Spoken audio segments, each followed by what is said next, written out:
इस्लाम court में थर जा वसीला ऐं सूंहं बचाव जो उनवान हेठि मच कचहरी मुनक़द कई वई, जंहिंमें थरकोल जे केतिरनि ई मुतासिर ॻोठनि जे माण्हुनि वॾे अंग में शिरकत कई। रिपोर्ट करे रहियो आहे फ़क़ीर बशीर अहमद। इस्लाम कोर्ट में थर समाजी तहरीक पारां थरकोल इंतज़ामिया जी मक़ामी माण्हुनि सां ज़्यादतुनि जे ख़िलाफ़ थर जा वसीला बचायो जे अनवान सां मच कचहरी मुनक़िद कई वई। मच कचहरीअ में सुगड़नि फ़नकारनि ऐं थरकोल मुतासिरनि पंहिंजे ख़्यालनि जो इज़हार कयो।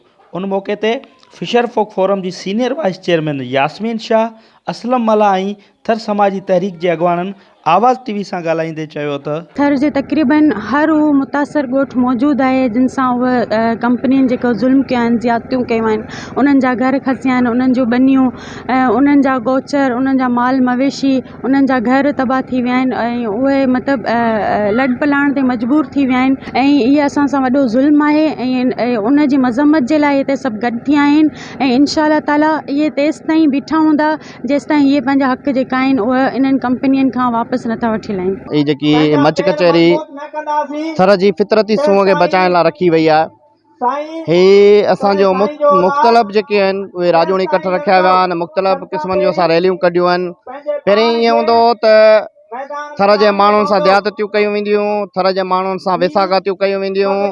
थर जो माण्हू जेकॾहिं किथे वेही करे का कंपनियुनि ख़िलाफ़ ॻाल्हि कंदो त उन ते FIR थी वेंदी हुई, को कालम लिखंदो तॾहिं बि FIR थी वेंदी हुई, को शाइरी कंदो तॾहिं बि FIR थी वेंदी हुई। हाणे असांजी मुसलसिल जदोजहद खां पोइ के मुतासिरीन आहिनि सभु अची करे हिते पंहिंजो आवाज़ बुलंद कनि था ऐं कंपनियुनि खे ॿुधाइनि था जेकॾहिं तव्हां असांजा मुतालबा पूरा न कया, जेकॾहिं तव्हां असां सां इंसाफ़ न कयो त इहा जेकी जदोजहद आहे इहा अञा पिन जो दाइरो जेको आहे उहो वसी कयो वेंदो। जे फितरती हुसन खे बचाइण लाइ मच कचहरी रखी वई।